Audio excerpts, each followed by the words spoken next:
हम देख रहे हैं कि इस ऑनलाइन 10 दिवसीय वर्कशॉप में सजगता ध्यान योग मार्ग का अभ्यास करने के लिए आप बहुत ही उत्सुक है। काफ़ी 15 दिन पहले से आपने अपनी पूर्व तैयारी बताई है। इस कोर्स में आपने ज्वाइन किए हैं और इस कोर्स का प्रारंभ हमने कल से किया है। और आज का दिन, जैसे कल मैंने बताया था कि आषाढ़ पूनम का दिन आने वाला है और आज आषाढ़ पूनम है। धम्म चक्र प्रवर्तन दिवस है, जिसे हम गुरु पूर्णिमा के नाम से भी जानते हैं। जो हमारे गुरु है, जो अज्ञान को दूर करने वाले गुरु दो प्रकार के होते हैं। हाँ? गुलाम करने वाले भी गुरु होते हैं। ऐसे गुरु को भी लोग गुरु कहते हैं और उसका प्रचलन सबसे ज़्यादा है। और उस प्रचलन से हमें मुक्त होना है। जब हम बौद्ध धर्म में कल्याण मित्र गुरु की या बुद्ध की बात करते हैं, तो बौद्ध धर्म में ऐसा कोई गुरु नहीं हो सकता है कि जो गुलाम करेगा, गलत रास्ता दिखाएगा, हानि करेगा, तो वो बौद्ध धर्म के अनुसार कभी भी गुरु नहीं कहलाता है। बाकी धर्मों में शायद कहलाए जा सकते हैं, क्योंकि वो उस प्रकार से अपनी बात को प्रस्तुत करते हैं कि उनका गुरु भगवान का पुत्र है ना। और उनसे कभी भी गलती नहीं होती है, संपूर्ण होते हैं। उनकी बुराई भी अच्छाई होती है, लेकिन यहाँ पे बुराई बुराई होती है और अच्छाई अच्छाई होती है। ऐसे जो गुरु है, जिसे हम बुद्ध कहते हैं, जो कारुणिक है, प्रज्ञावान है, जितनी बुद्ध का अस्तित्व भारत में 2500 वर्ष पूर्व था, उससे कहीं गुना आज के देश में, भारत देश में हो, हमारा फिर संविधान हो, हमारी जो कुछ भी हमारी विरासत है, जो बाबा साहब से हमें फिर से पुनर्जीवित करके मिली है, बनते संरक्षित जी ने उसको और बेहतरीन तरीके से आचरण करने के लिए हमें मौका दिया है और उस मौके का हम फायदा ले रहे हैं। ये हमारे लिए बहुत ही एक आधुनिक भारत, बौद्ध भारत की एक क्या कहते हैं, विरासत को संभालने वाले हम लोग हैं। मुझे लगता है कि बाबा साहब के बाद जो पहली जनरेशन हम लोग हैं, बाबा साहब के साथ में जो जनरेशन थी, वो इतनी सक्षम नहीं थी जितनी सक्षम हम हैं। हमारे माता पिता जो पहली जनरेशन है, लेकिन उतनी सक्षम नहीं थी, लेकिन फिर भी उन्होंने बाबा साहब के विरासत को, बुद्ध की विरासत को समझा और हमारे तक ला के खड़ा किया। लेकिन आज अगर हम अपने आप को देखें तो हम काफ़ी कुछ सक्षम हैं। शिक्षा से सक्षम है, धन से सक्षम है, सामाजिक जो बुराई है उसमें से हम बाहर आए हुए लोग हैं। हाँ, हमारी जो भारत भूमि है वो बुद्ध के वचनों से, संविधान के माध्यम से हमारे सामने गूंजती है। हाँ, बहुत सारी उसको आचरण करने वाले लोग गलत तरीके से उसका इस्तेमाल करते हैं, लेकिन उसमें जो तत्व जो है, जो बुद्ध ने बताया है, स्वतंत्र, समता, बंधुता और न्याय, ये बाबा साहब ने बुद्ध की शिक्षा से लिए हुए तत्व। तो इस प्रकार से हमारा भारत या हमारा संविधान हमें इसकी प्रेरणा देता है कि हम बौद्ध है, बौद्ध हम बने हैं और हमारा देश भी बौद्ध है। भले संविधान में लिखा गया नहीं है, लेकिन तत्वों में लिखा गया है और तत्वों के अनुसार भारत देश बदलते जा रहा है। आज भी भारत देश में जो लोग सामाजिक बदलाव चाहते हैं, समाज का कल्याण करना चाहते हैं, वो सभी लोग बुद्ध की शिक्षा के अनुसार ही आगे बढ़ने के लिए प्रयास करते जा रहे हैं। तो हम में से भी, हम लोग भी उसमें से हैं, लेकिन हमारा प्रयास और हमारा मार्ग बहुत ही आध्यात्मिक है। और आध्यात्मिक तौर पे जो जीवन का जो पहलू है, जिस प्रकार से वैज्ञानिक अलग होते हैं, राजनेता अलग होते हैं, राजनेता भी देश को चलाते हैं, वैसे ही वैज्ञानिक जीवन के सत्यता को समाज और देश के लिए कैसे उसका उपयोग हुआ, उसकी खोज करते हैं। तो दोनों देश के लिए महत्वपूर्ण है। राजनेता या राज्य चलाने वाली जो भी प्रक्रिया है, वैसे ही वैज्ञानिक लोगों की भी उतनी ही ज़रूरत है। और उस सभी वैज्ञानिक और नेताओं के प्रक्रिया में बुद्ध की सबसे बड़ी ज़रूरत है, क्योंकि बुद्ध बताते हैं कि वैज्ञानिकों ने या नेताओं ने किस प्रकार से मनुष्य के मन को समझकर, उनकी आवश्यकता को समझकर, उनके दुख को समझकर किस प्रकार से विज्ञान का उपयोग करना चाहिए और सत्ता का लोगों के हित और कल्याण के लिए उसका लाभ देना चाहिए। तो ऐसे बुद्ध को आज हम नमन करते हैं। उनकी जो आज जो प्रथम धम्म देशना है, धम्म चक्र प्रवर्तन है, जिन्होंने तब से गति चलते आ रही है और निरंतर वो सत्यता के तरफ, शांति और सुख की तरफ ले जाने वाला बुद्ध का मार्ग है। बुद्ध के बाद में भी जो अशोका है, ऐसे बहुत सारे सम्राट होके गए हैं और भारत में नहीं, आज पूरे विश्व में जितने भी महान वैज्ञानिक होके गए हो रहे हैं, वो सभी बुद्ध के वचनों को आचरण करते हुए जीवन की जो सत्यता है, सुख का आनंद ले रहे हैं कि सही में बुद्ध की जो बात है बहुत ही कल्याणकारी है और सत्यता से भरी हुई है। तो इस प्रकार से बुद्ध के वचनों को, बुद्ध के धम्म को आज भी हम गतिमान होते हुए देख पा रहे हैं। तो हम भूतकाल को भी देख रहे हैं कि बुद्ध के समय 5 लोगों ने दीक्षा लेकर बौद्ध या बुद्ध बने, अरहंत बने, और आज का समय भी हम देख रहे हैं जिस समय में हम एक बौद्ध होने के नाते बुद्ध के उसी वचनों का अध्ययन कर रहे हैं कि जो वचन बुद्ध ने 2500 साल पहले 5 भिक्षुओं से शुरुआत करते हुए हजारों लाखों लोगों को उसका लाभ कराया है। और हम भविष्य भी देख रहे हैं कि भविष्य में भी जो मनुष्य समाज है या इस ब्रह्मांड में रहने वाले जो जीव जंतु है, वो किस प्रकार से बुद्ध की शिक्षा से लाभान्वित होने वाले हैं। तो ये निरंतर चलने वाला चक्र है, जिसे एक तरफ हम संसार का चक्र कहते हैं कि जो दुख से दुख की तरफ ले जाने वाला चक्र है, एक चक्र धम्म चक्र है कि जो संसार के दुख से परम सुख की तरफ, विमुक्ति की तरफ ले जाने वाला चक्र है, जिसे हम धम्म चक्र प्रवर्तन सूत्र कहते हैं। तो इसकी बहुत सारी शुभकामनाओं के साथ हम आज के हमारे कार्यशाला के दूसरे दिवस में हम प्रवेश करते हैं। तो ये हमारा धम्म चक्र प्रवर्तन ही है। धम्म का मतलब सत्य और चक्र मतलब उसको गति देना और उस गति से अपने स्व को बदलना। धम्म चक्र परिवर्तन या प्रवर्तन, प्रवर्तन एक प्रकार से रूपांतरण है। ऐसे मन का जो अकुशल है, जो अप्रबुद्ध है, जो अज्ञानी है, जो दुखी है, उस मन को प्रज्ञावान, परम सुखी और विमुक्ति के मार्ग पर ले जाने वाला जो दर्शन है, वो बुद्ध का दर्शन है। तो उसी दर्शन में जो विषय हमने पसंद किया है, सजगता, स्मृति, जागृति, और जागृति को ही बुद्ध कहते हैं। जो संपूर्ण जागृत है वो बुद्ध है। 100% कॉन्शियस है, 100% जो अवेयर है, 100% जो स्मृतिमान है, हर एक घटनाओं के प्रति जो सजग रहता है, बैठते हुए, चलते हुए, सोते हुए, खाते हुए, पीते हुए, बोलते हुए, चलते हुए, ऐसी कोई भी क्रिया नहीं है जो स्मृति के बाहर घटित होती है।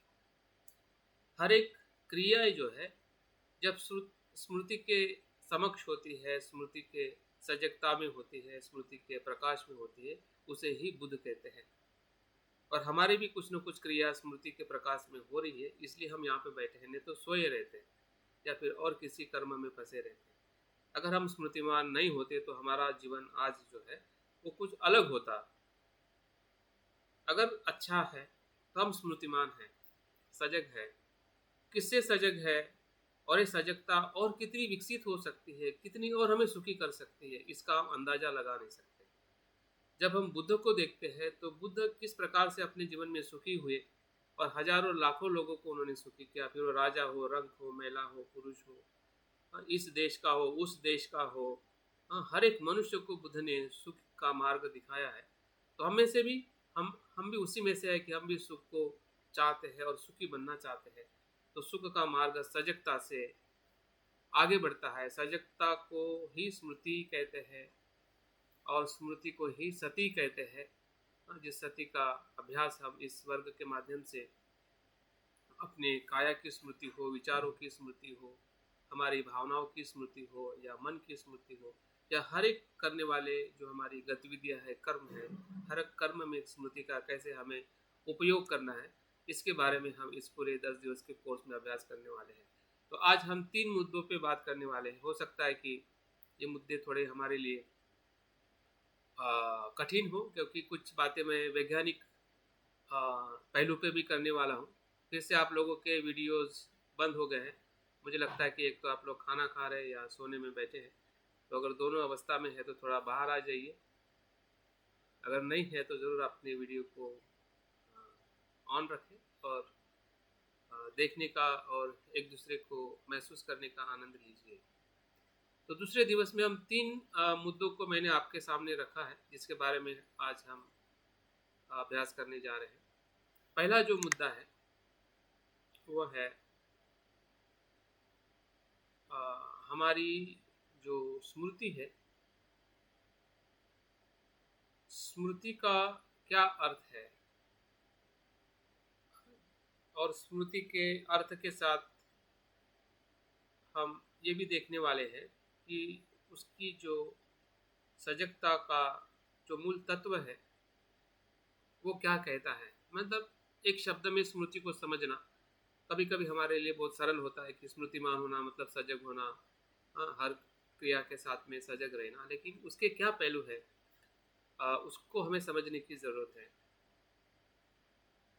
और इतना ही नहीं, स्मृति को हम मनोवैज्ञानिक स्वरूप में भी देखने वाले हैं कि मैंने मनोवैज्ञानिक मतलब आज के आधुनिक जगत में स्मृति को किस प्रकार से देखा जाता है, कैसा बताया जाता है, ताकि आधुनिक परिप्रेक्ष्य में भी हम स्मृति को समझें, ताकि स्मृति का महत्व क्या है बौद्ध धर्म में, और उस महत्व के साथ आधुनिक जगत में उसकी जो खोज की गई, संशोधन किया गया है, वो हमारे लिए कितना उपयोगी है, ताकि बुद्ध के वचनों को हम प्रमाणित कर सकें। आज का जो भी विज्ञान, फिर वो भौतिक शास्त्र हो या मनोविज्ञान हो या जितने भी विज्ञान आज का अभ्यास कर रहे हैं या हमें समझा रहे हैं, तो ये हमारे लिए बहुत ही अनुकूल है सभी विज्ञान की खोजें, ताकि बुद्ध की शिक्षा को हम सही अर्थ में प्रमाणित कर सकते हैं कि बुद्ध ने जो कहा है वही वैज्ञानिक लोग कह रहे हैं।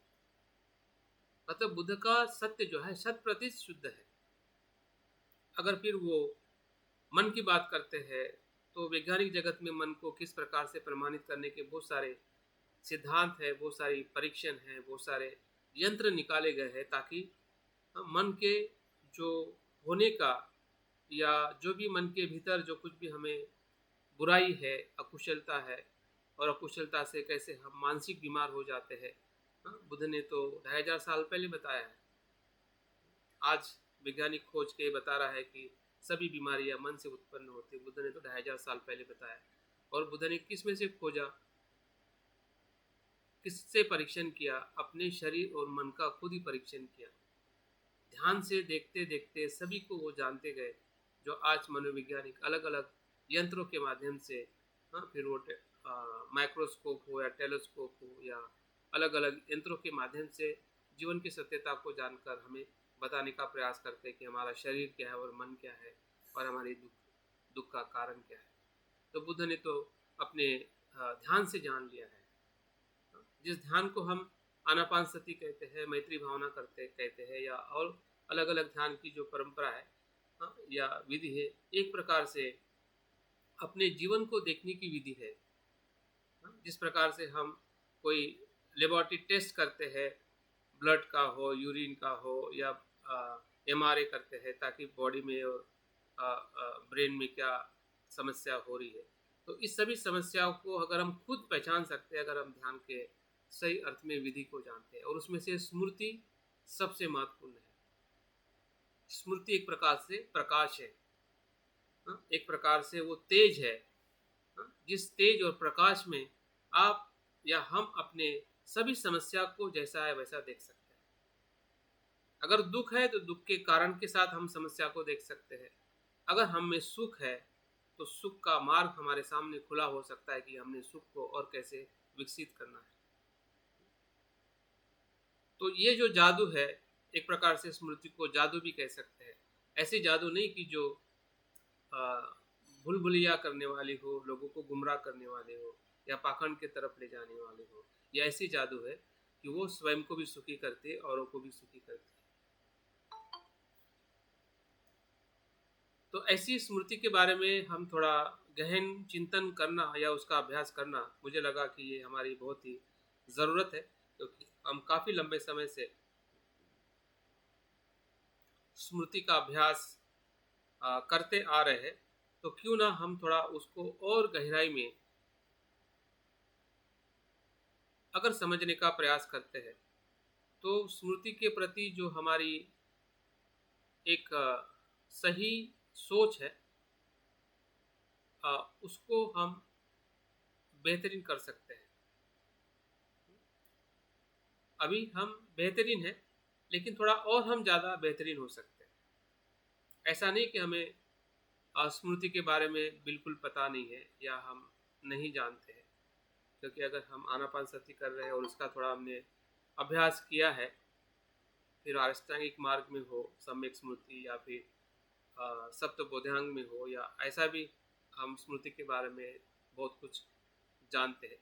लेकिन थोड़ा आज इस कोर्स के माध्यम से हमें थोड़ा और ज़्यादा मौका मिला है कि हम थोड़ा उसको और अच्छी तरह से जानने का, समझने का हम प्रयास करें।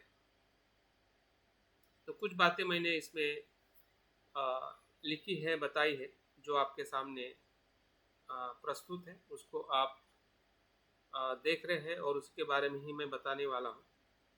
और इसकी जानकारी आपको पीडीएफ में भी मैं आपको कल शेयर करूँगा, ताकि आप उसको और दोबारा पढ़ सकते हैं। हो सकता है कि मेरे बताते समय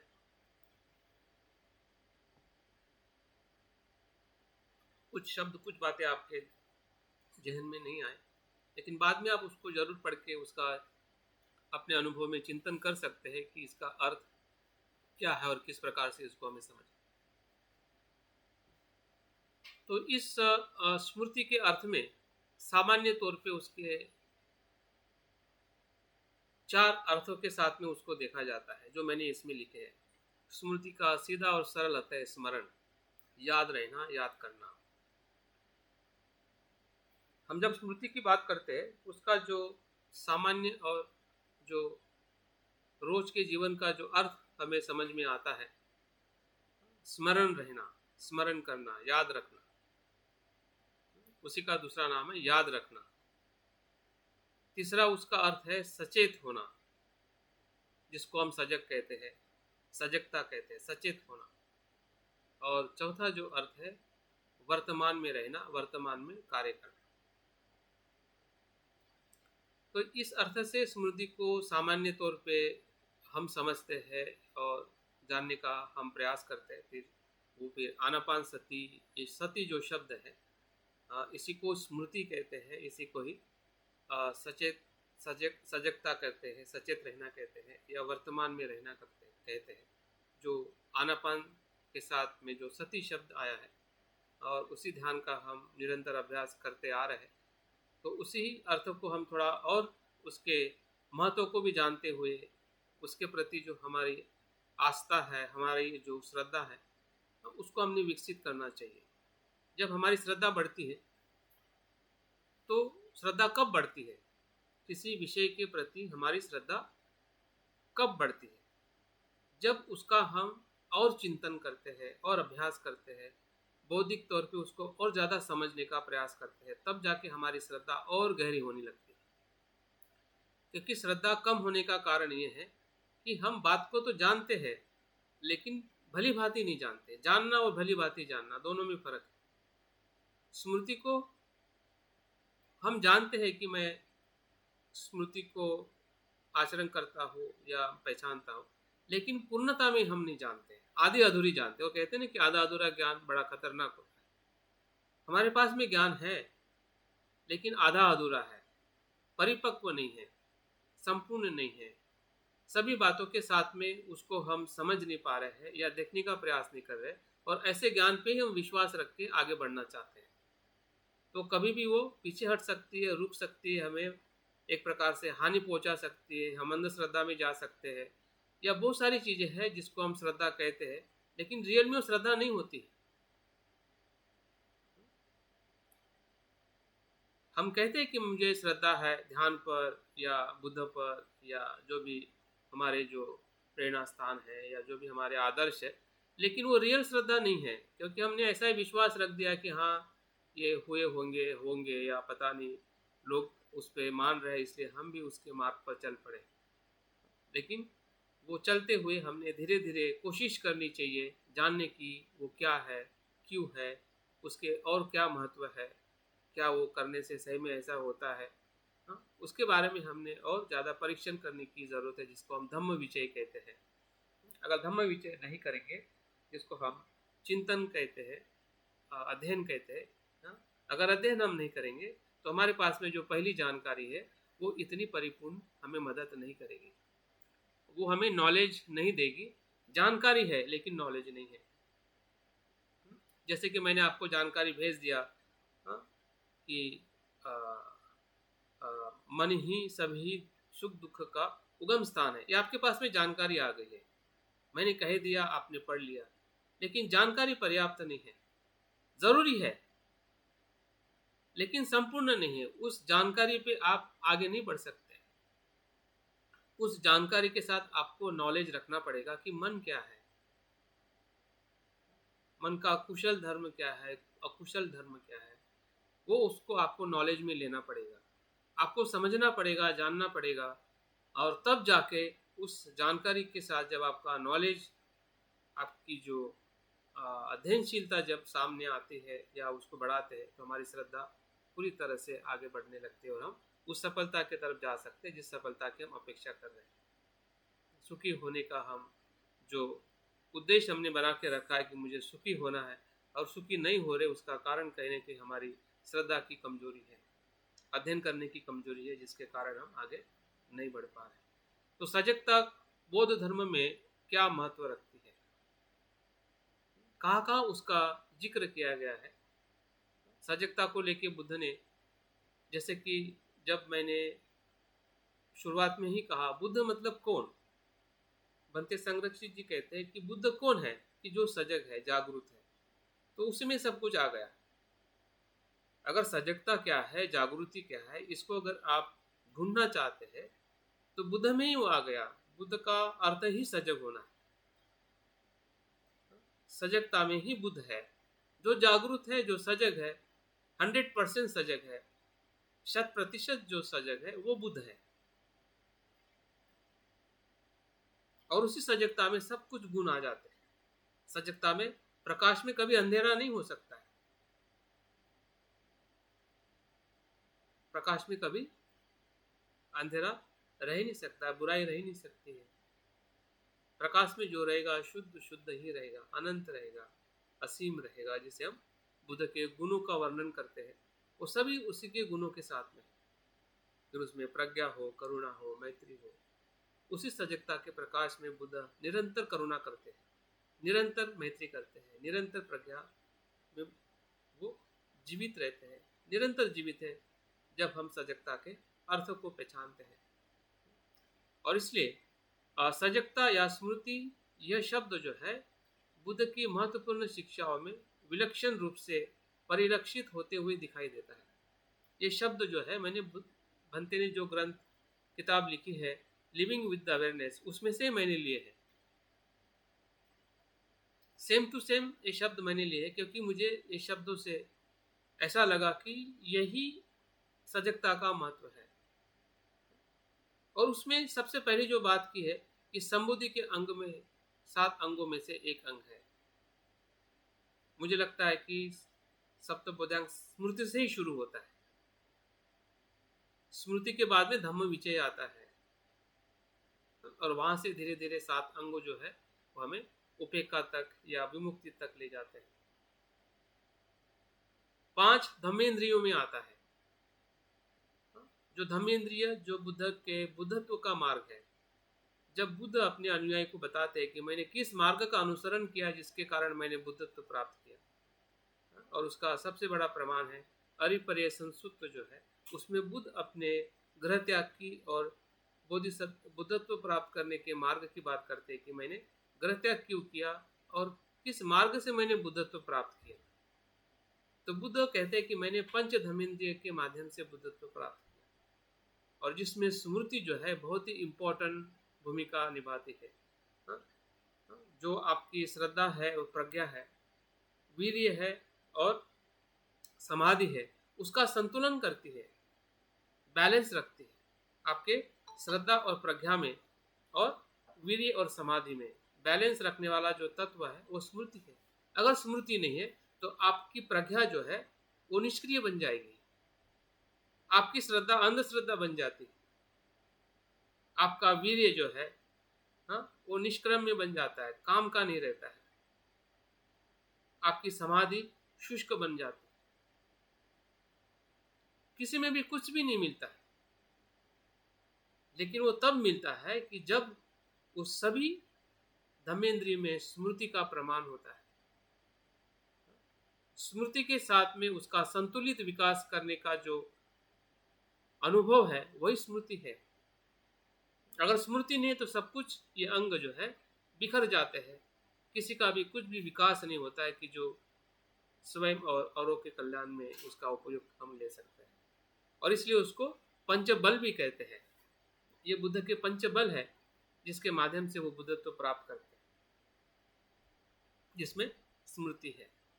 आर्यष्टांगिक मार्ग में जो सम्यक स्मृति जो है इसका हमने अध्ययन किया और बनते संरक्षित जी ने बहुत ही अच्छी तरह से उसको आधुनिक परिप्रेक्ष्य में भी हमें समझाने का प्रयास किया कि जो हमारी स्मृति है, जिसे हम अवेयरनेस कहते हैं, कॉन्शियसनेस कहते हैं, वो किस प्रकार से कॉन्शियसनेस या स्मृति के कारण मनुष्य जीवन जो है कैसे उत्क्रांत होते गया, अमीबा से मनुष्य बना, मनुष्य से आदि मानव से सभ्य मानव बना, सभ्य मानव से आज वैज्ञानिक मानव बना। ये सभी चेतना का विकास है जिसे हम निम्न उत्क्रांति कहते हैं। और आगे कहते हैं कि इसी कॉन्शियसनेस को, इसी चेतना को, इसी सजगता को अगर कोई इंसान ध्यान से और जागृति से बढ़ाता है, विमुक्त करने की तरफ बढ़ता है, व्यक्ति बनने की तरफ बनता है, वो खुद अपने कर्म की जिम्मेदारी लेता है, सुख और दुख की जिम्मेदारी लेके उससे वो मुक्त होना चाहता है, वो जो चेतना है, वो जो सजगता है, वो उच्च उत्क्रांति की तरफ ले जाते हैं। तो इस प्रकार से जो स्मृति का जो अर्थ जो है बनते संरक्षित जी ने बहुत ही आधुनिक परिप्रेक्ष्य में हमें समझाने का प्रयास किया है। इतना ही नहीं, उन्होंने और दो प्रकार की जो स्मृति का जिक्र किया है जो बाकी और किसी ने नहीं बताया है। वस्तु मात्रा की जागृति, भौतिक जो जगत है, भौतिक जो सुंदरता है, भौतिक जो चीज़ें हम इस्तेमाल करते हैं, जो निर्जीव है, उसके प्रति भी सजगता का बनते बात करते हैं। और एक महत्वपूर्ण जागृति है कि औरों के प्रति, जो अन्य लोग हैं, उनके प्रति भी हमें कैसे स्मृतिमान रहना है, जैसे हम हैं वैसे और हैं। तो इस प्रकार से स्मृति का बुद्ध से लेकर, या बुद्ध का होना ही स्मृतिमान होना है, या बुद्ध के बुद्धत्व प्राप्त करने में ही स्मृति का जो महत्व है, या उनके वचनों में फिर वो सप्तबोधायन के माध्यम से हो या फिर अष्टांगिक मार्ग के माध्यम से हो, या बुद्ध के हर एक वचनों में हमें स्मृति की झलक मिलती है। स्मृति का अर्थ ही है कि हमें स्व से जागरूक होना है, और बुद्ध के हर वचन में स्व की जागृति प्रथम आती है। स्व से जागरूक होने के लिए ही बुद्ध बताते हैं। इसलिए बुद्ध कहते हैं कि अत दीप भव, कि मैं मार्गदाता हूँ, मोक्षदाता नहीं। आपका मोक्ष, आपकी विमुक्ति, आपका सुख आपके जागृति में ही निहित है। ये बुद्ध के संपूर्ण धर्म का या उनके वचनों का सार है जो हमने पढ़ा है या जो हम अभ्यास कर रहे हैं। तो भले उस शब्द में, वचनों में अगर स्मृति अगर शब्द नहीं भी आता है, इसका मतलब ये नहीं है कि उस वचनों में स्मृति का या सजग होने का अर्थ नहीं है या तत्व नहीं है। मुझे तो हर एक शब्द में बुद्ध एक ही बात बताते हैं कि हमें सजग होना है। और बुद्ध के आखिरी वचनों में भी हमें बुद्ध यही बताते हैं कि सभी संस्कार अनित्य है, अप्रमादित बन के विहार करो। अप्रमादित का मतलब भी असजगता है। स्मृतिमान बन के प्रयास करो कि सभी संस्कार अनित्य है। जीवन की सत्यता को बताते हुए वो स्मृति के ही आधार पर उसको समझाने का, बताने का प्रयास करते हैं। तो इस प्रकार से स्मृति का जो अर्थ है, महत्व जो है, वो सतिपट्ठान सूत्र में जिसका हम अभ्यास करने वाले हैं, और स्मृति प्रस्थानों का बोधिसत्व चर्या का प्रत्यक्ष सोपान है। अगर कोई बोधिसत्व चर्या कर रहा है या बोधिसत्व के मार्ग पर है, उसके लिए भी स्मृति का आचरण जो है, स्मृति से ही वो बोधिचित्त को समझता है। बोधिचित्त का अर्थ ही है कि जागरूक चित्त, जिस चित्त में वो अस्तित्व के दुख को महसूस करता है और करुणा से उसके भाव में लोगों के दुख मुक्त करने का संकल्प होता है, जिसे हम बोधिसत्व कहते हैं। अगर स्मृति नहीं है तो बोधिचित्त भी नहीं है।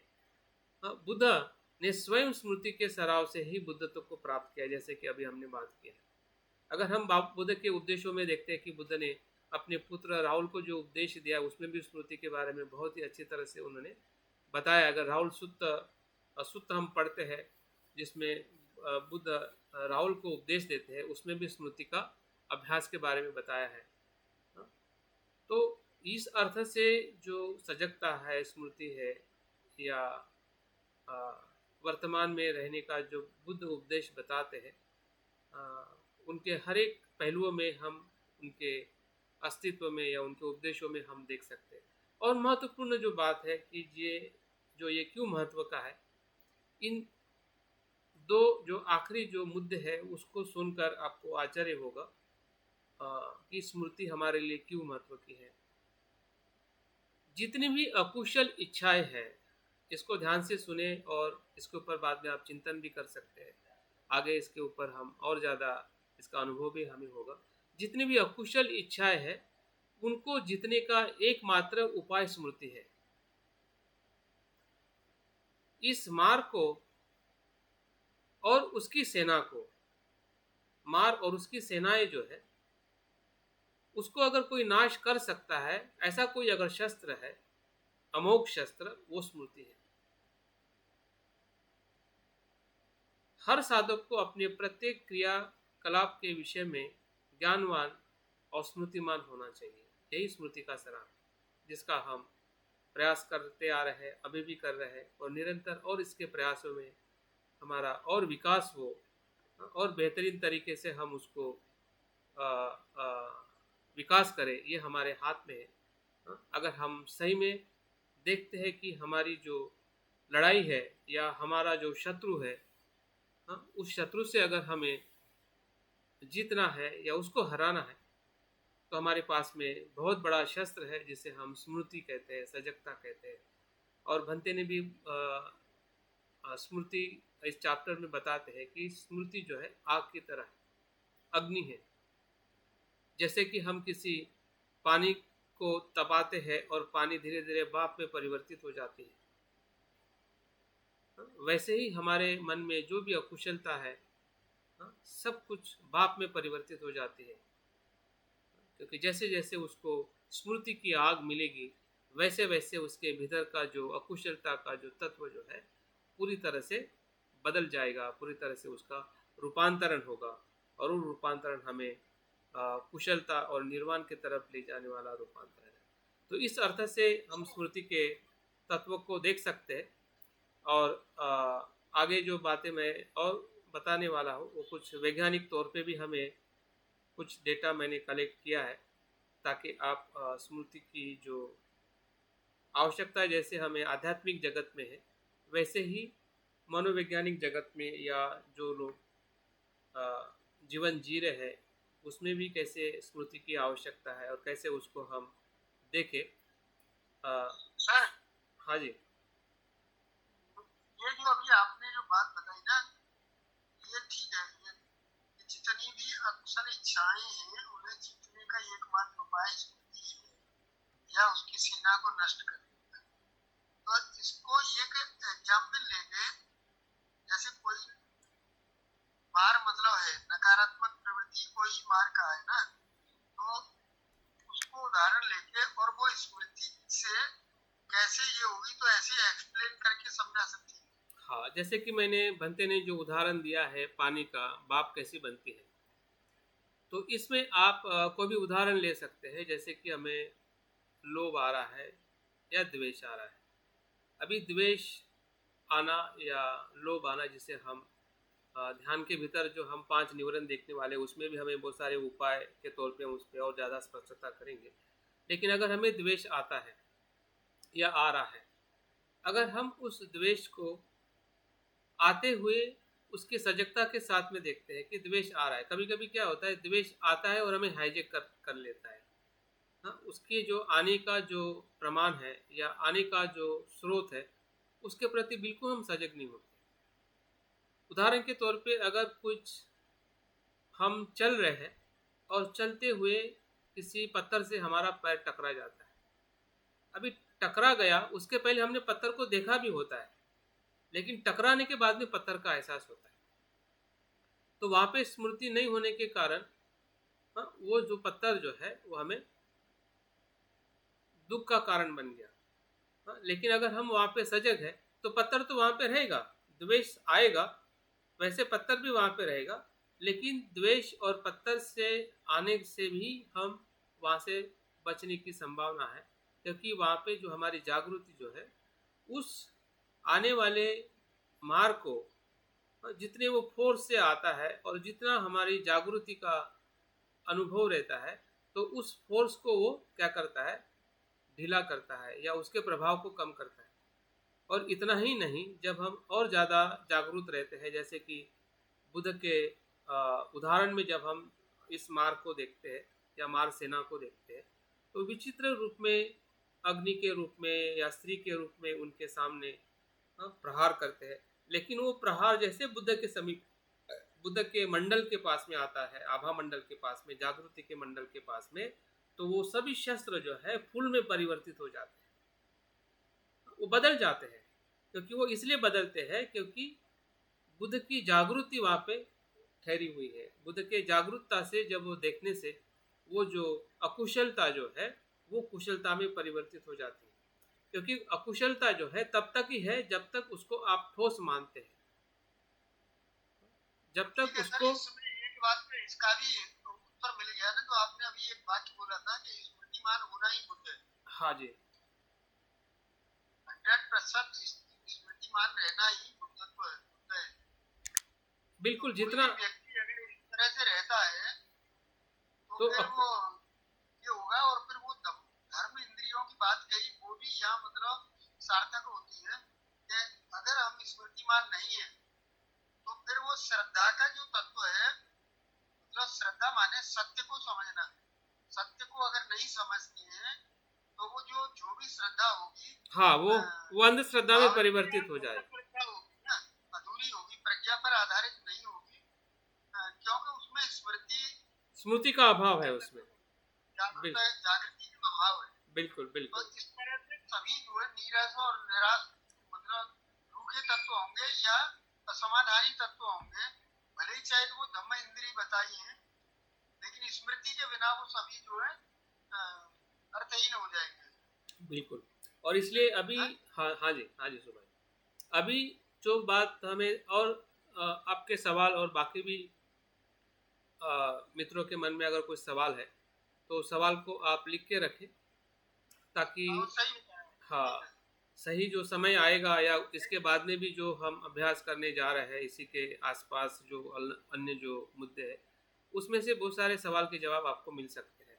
अभी हम इस तत्व के बारे में बात करें कि सजगता में होता क्या है। जैसे कि सवाल सुभाष जी ने किया कि सही में जागरूक रहने से अकुशल कैसे हार जाता है या उसको हम नष्ट करते हैं। अभी इस शब्दों को अगर हमें रियलाइज करना है तो उसके 4 पहलुओं को हमें समझना पड़ेगा।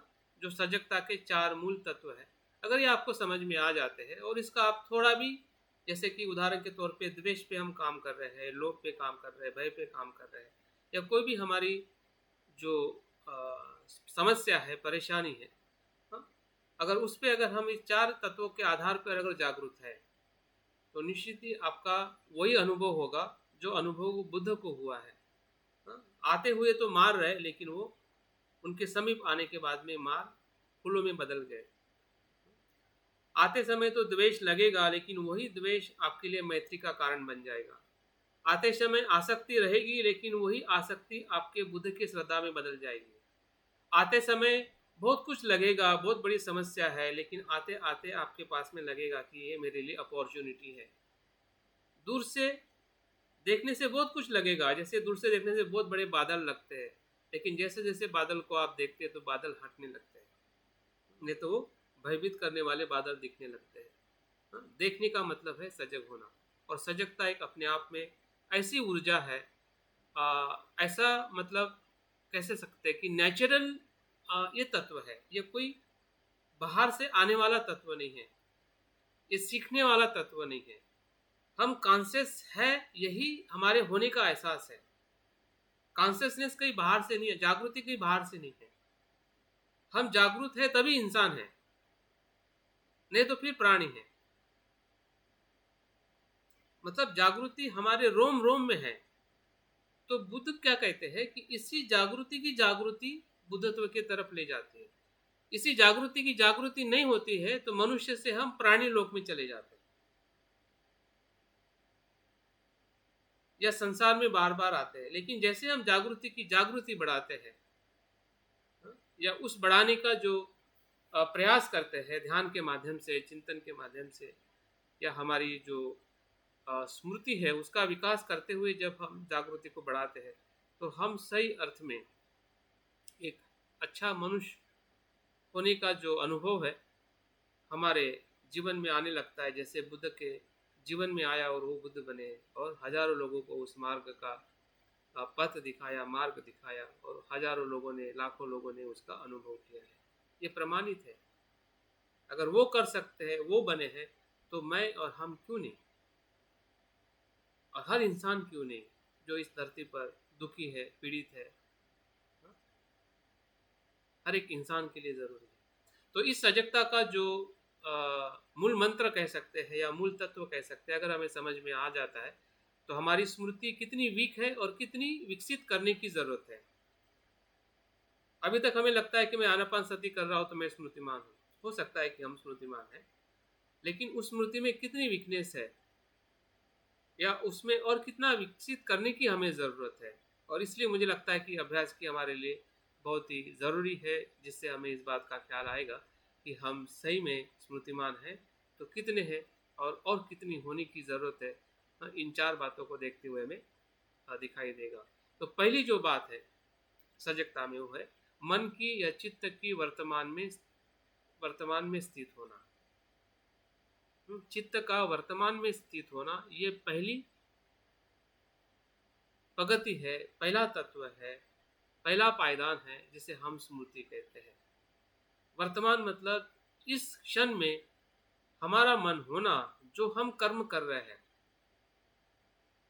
अगर आप सुन रहे हैं तो सुनने में आपका मन होना, वो वर्तमान की स्थिति का अनुभव है। अभी इस सुनने में हमारा मन कितना है और कितना नहीं है, आपको खुद ही परीक्षण करना पड़ेगा, और तब पता चलेगा कि मेरा मन बहुत कुछ नहीं है और थोड़ा कुछ है। अभी थोड़ा कुछ है और बहुत कुछ नहीं है, तो आपकी समस्या आपको पता चली है। और जब समस्या पता चलती है तो विद्वान क्या करता है, उस पर काम करता है। जब तक समस्या ही पता ना चले तो काम कैसे होगा?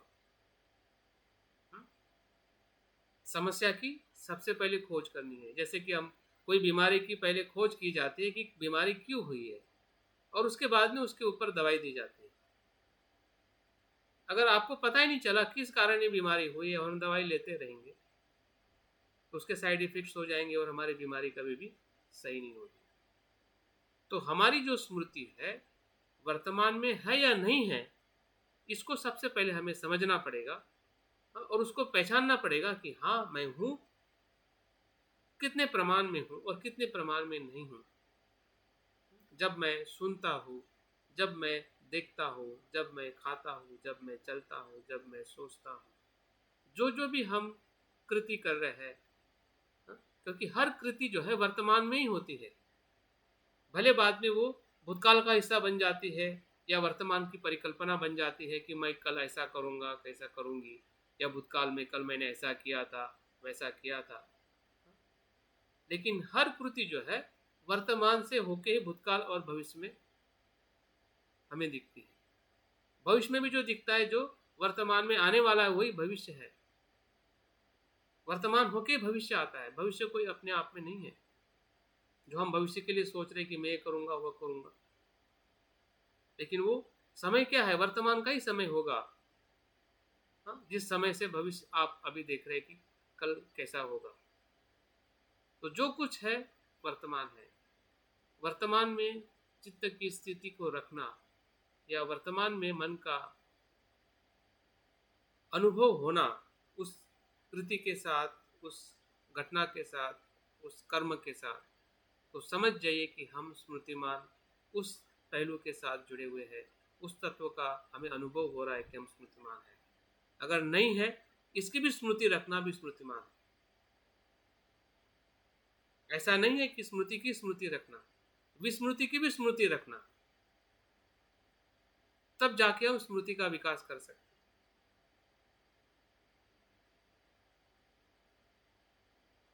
दूसरा जो सबसे महत्वपूर्ण पहलू है वो है चित्त में उद्देश्य के प्रति निरंतरता, निरंतर स्मृति का बोध होना, निरंतर, कंटिन्यू।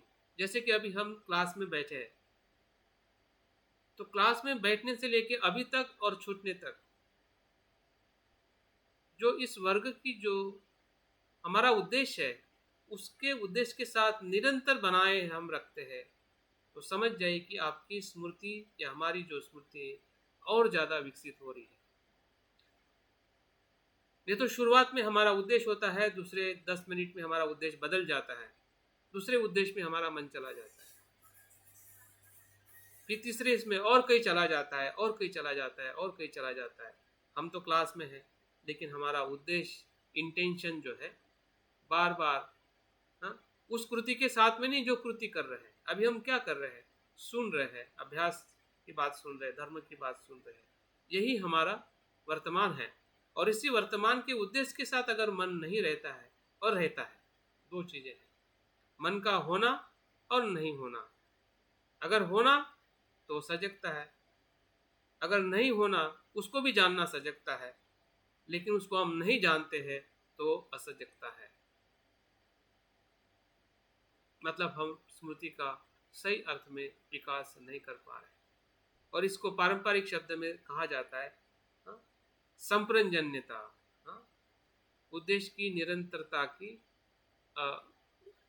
निरंतर उद्देश्य की स्मृति रखना, ज्ञान रखना कि हम किस उद्देश्य के लिए बैठे हैं और कहाँ बैठे हैं। ये उद्देश्य मुझे कहाँ से कहाँ लेके जाने वाला है। ये उद्देश्य जो है मुझे अज्ञान से प्रज्ञा की तरफ ले जाने वाला है। ये उद्देश्य जो है मुझे सुख से, दुख से परम सुख की तरफ ले जाने वाला है, संसार से विमुक्ति की तरफ ले जाने वाला है। ये उद्देश्य है इस ध्यान का, इस अभ्यास का, या जो भी हम कर्म कर रहे हैं, जो वर्तमान में कर्म कर रहे हैं, उसका एक ही उद्देश्य है कि हमें बंधन से मुक्त होना है। जब वर्तमान में आते हैं तो एक ही उद्देश्य होता है कि हमें बुद्ध होना है। वर्तमान ही बुद्ध है, और बुद्ध होने की जो चाहत है, उद्देश्य है, अगर वो कर्म के साथ जुड़ जाता है तो समझ जाइए कि हमारी स्मृति और स्ट्रांग बन जाती है। हम कर्म करते हैं, जैसे कि हम पंचांग वंदन करते हैं, सब कुछ करते हैं, लेकिन उसमें उद्देश्य नहीं होता है कि मुझे बुद्ध होना है, बुद्ध होने के लिए मुझे बुद्ध के सामने झुकना है, बुद्ध का मुझे शरण लेना है। वो उद्देश्य इतना स्पष्ट नहीं होता है जितना हम शरीर को पूरी तरह से झुका देते हैं, वंदन करते हैं, लेकिन उस समय हमारा मन जो है दूसरे उद्देश्यों में भटकता रहता है। तो उसकी पहचान आ जाती है तो हमारी सजगता बढ़ सकती है। ये दूसरा पहलू है। तीसरा जो महत्वपूर्ण जो अनुभव है सजगता का, वो है चित्त में पूर्व ग्रह से हमारा मुक्त हो जाता है। अभी ये पूर्व ग्रह क्या है? जैसे कि आपने किसी एक मित्र को देखा जो आपको पसंद नहीं है, फिर से वही मित्र आया और फिर से आपने पहले पूर्व ग्रह से अभी भी उसी को उसी पूर्व ग्रह से देख रहे हैं, तो आप वर्तमान में उसको नहीं देख रहे। आपके मन में जो छाप पड़ी थी उस मित्र के प्रति, उस पूर्व ग्रह से आप मित्र को देख रहे हैं। लेकिन जब वर्तमान में होते हैं, सजगता में होते हैं, तो हम किसी को भी, किसी भी घटना को, किसी भी व्यक्ति को, किसी भी भावना को हम पूर्व ग्रह से नहीं देखते हैं। अगर मुझे द्वेष आया था, लोभ आया था, कामचंद आया था, और दूसरे क्षण में फिर से वो कामचंद आया, तो कामचंद को हमने उस पूर्व ग्रह से नहीं देखना चाहिए कि कल हमने देखा था। अगर उससे आप देखोगे तो ये कामचंद नहीं होगा, फिर भी कामचंद बन जाएगा और मार बन जाएगा, क्योंकि इसका कुछ अलग अनुभव हो सकता है, उसका आप अलग अनुभव ले सकते हैं कि जो कल कामचंद आया और हम फंस गए, तो अभी फिर से कामचंद आया, तो वो उस समय के कामचंद का जो मन है वो आपको डरा देगा कि यार कल भी आया था, आज भी आ गया, क्या करूं।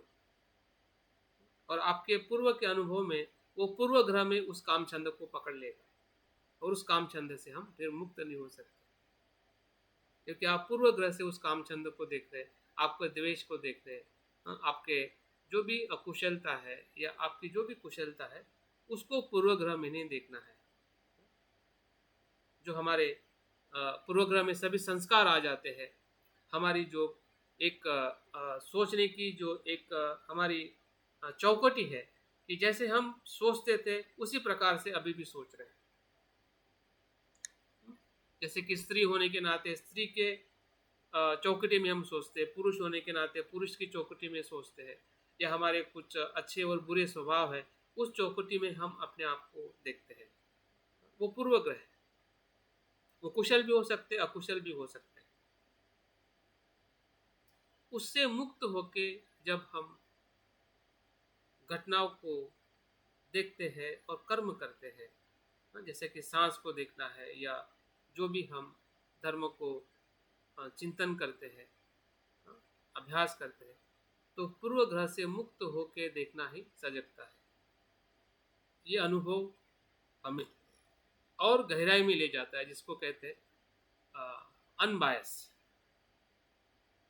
बायस नहीं कि वो मेरा है मेरा नहीं है, वो स्त्री है पुरुष है, उसने ऐसा किया था ऐसा था, तो उसके पास के अनुभव है, वर्तमान के नहीं। वर्तमान में है वो वैसा ही है, ऐसा आप ग्रहित धर के आप अगर सोचते हैं तो वो सजगता नहीं है।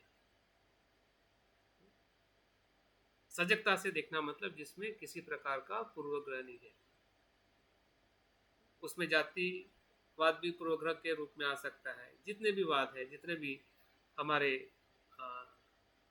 लिमिटेड सोच है, मर्यादित सोच है, वो सभी पूर्वग्रह से युक्त होती है।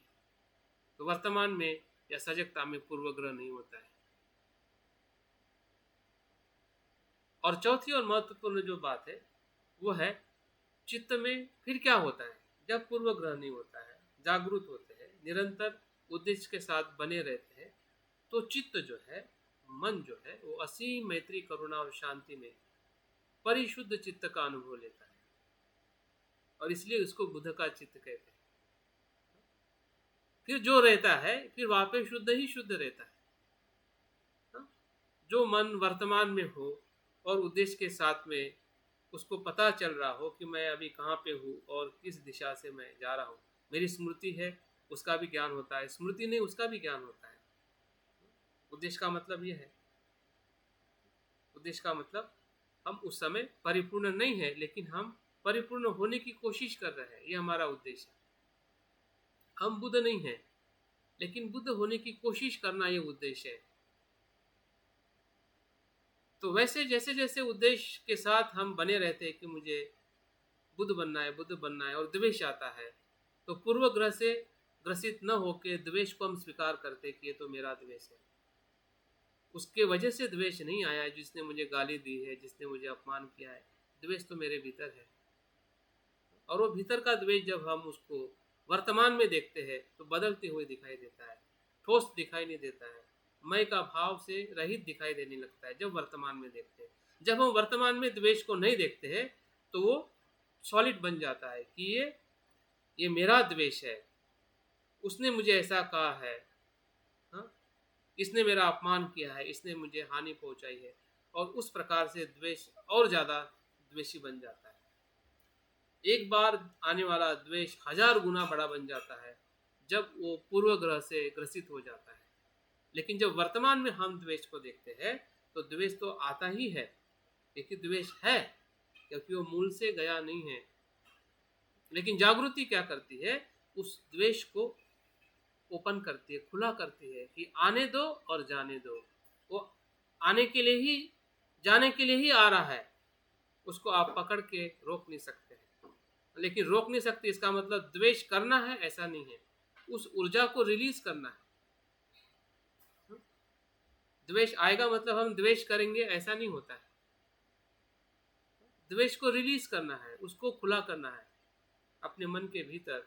वर्तमान में जब वो खुला होगा तो हानि कर ही नहीं सकता है, वर्तमान का द्वेष हानि नहीं कर सकता है, लेकिन पूर्व ग्रह का द्वेष हानि कर सकता है।